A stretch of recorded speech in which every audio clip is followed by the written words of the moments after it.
Bienvenidas y bienvenidos a Legal y Simple. Esta semana hablaremos de los casos de bullying en los colegios. Recordemos que hace unas semanas hablamos del caso en el que unos padres pedían la devolución de la cuota de ingreso porque uno de sus hijos había recibido un mal servicio. Si no viste el video, lo puedes encontrar aquí o en la cajita de descripción te dejo el enlace. Esta semana, continuando la historia, hablaremos de cuál fue ese mal servicio que recibieron los padres con respecto de su hija. Tenemos a una niña, Jimena. Jimena es una alumna nueva en el colegio, es tímida, introvertida y le cuesta hacer amigos. ¿Qué ha pasado? Que en el salón hay un grupo de supuestos amigos que llevan más tiempo en el colegio y que creen que tienen más derecho del resto de los estudiantes y como tales han empezado a molestar durante todo el año a Jimena. Constantemente la excluyen de las actividades, se burlan de su apariencia física, la excluyen de los grupos de WhatsApp, la insultan e incluso cuando ella habla en el salón la interrumpen constantemente. Lo último que ha ocurrido es que antes de empezar una clase le echaron agua en la espalda. Jimena estaba lógicamente, además de molesta, muy triste por esta situación, ha bajado sus notas y ante este último hecho ella simplemente le dijo al profesor lo que había ocurrido y que quería que llamaran a sus padres y le avisaran al director. Sin embargo, el profesor dijo que era viernes, que era la última hora de clases y que bueno, lo haría después, pero finalmente no hizo nada.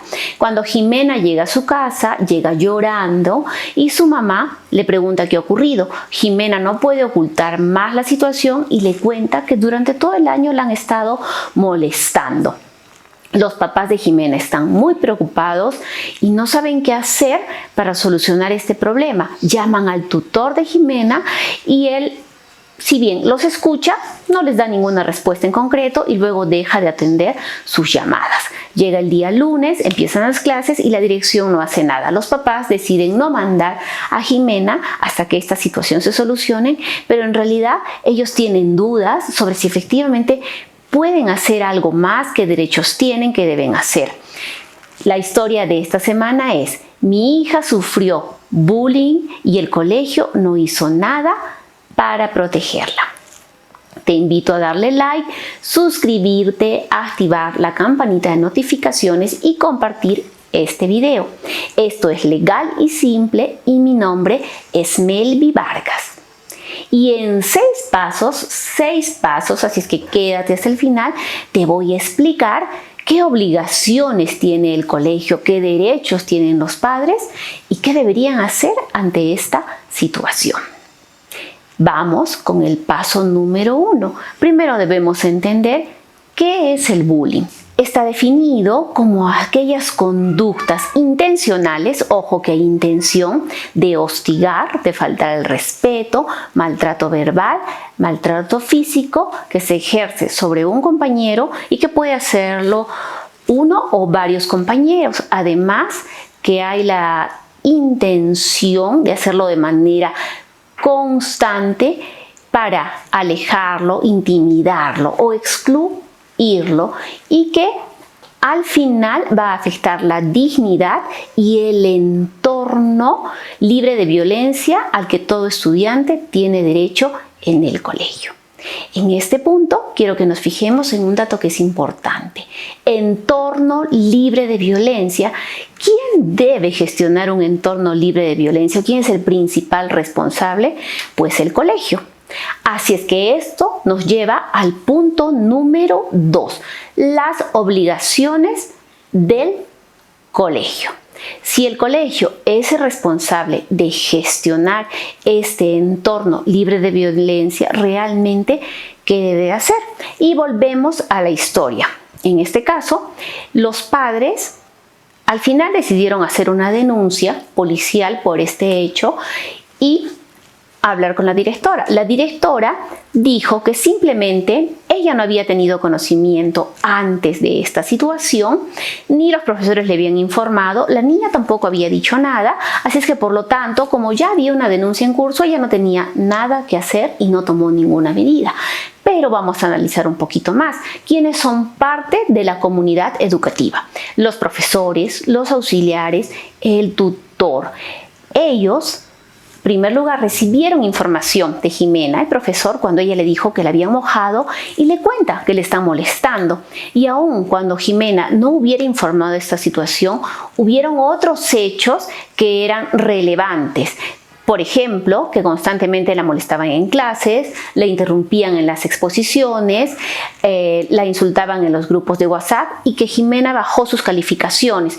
Estos hechos, para un profesional de educación, que en este caso es el profesor o el tutor, pudieron darles las alarmas necesarias para empezar a indagar sobre un supuesto hecho de violencia, pero no lo hicieron. Dado que no lo hicieron, implica que el colegio quizás no les brindó las herramientas adecuadas de capacitación o sensibilización para que ellos pudieran también ser gestores de este entorno libre de violencia.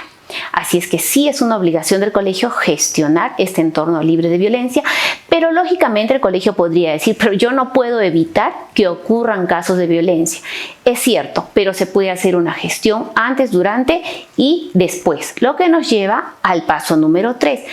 Antes, si el colegio, como gestor de la educación, toma medidas previas, se puede contener actos de violencia. ¿Qué acciones previas puede hacer el colegio? Por ejemplo, debería de informar o capacitar sobre la buena relación que debe de existir entre estudiantes o entre estudiantes y profesores. Además, está obligado a contar con un plan de convivencia democrática. Está obligado a incluir en el reglamento interno las normas de convivencia, a tener un consejo estudiantil para este caso o un órgano similar que permita atender los casos de violencia y sobre todo sensibilizar a la comunidad, a los padres, a los estudiantes sobre estas normas y en especial a los profesores para que ellos puedan tener las herramientas de atención ante un caso de violencia. Es decir, que sí se pueden hacer algunas acciones previas. Esto nos lleva al paso número 4. Durante. Ocurrido un hecho de violencia, el colegio debe de contar obligatoriamente, no es opcional, con un registro que es el libro de incidencias, en el que se van a registrar inmediatamente todos los hechos de violencia. En nuestro caso, el profesor debió de acudir a este instrumento para registrar el hecho o por lo menos en su registro diario y comunicar para que se active este consejo, área o equipo que hay para casos de violencia, lo que obviamente tampoco se hizo.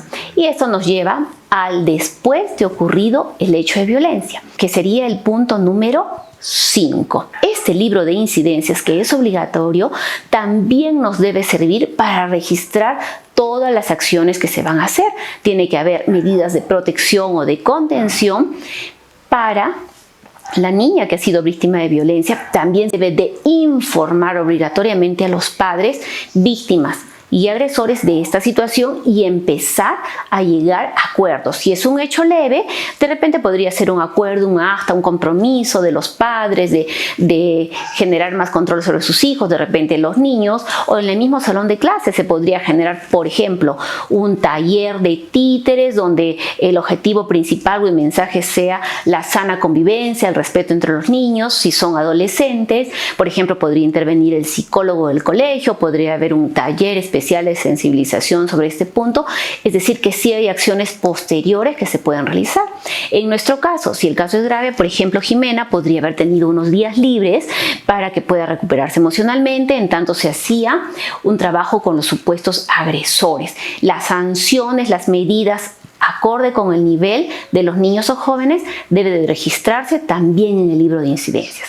También existe un sistema, el CICB, aquí te dejo el nombre, que está a cargo del Ministerio de Educación, donde debe registrarse estos casos. Y si la situación es mayor, el colegio debe de acompañar a los estudiantes, a los padres, a acciones posteriores que se hagan, incluso está obligado a comunicar a las autoridades los hechos ocurridos de violencia.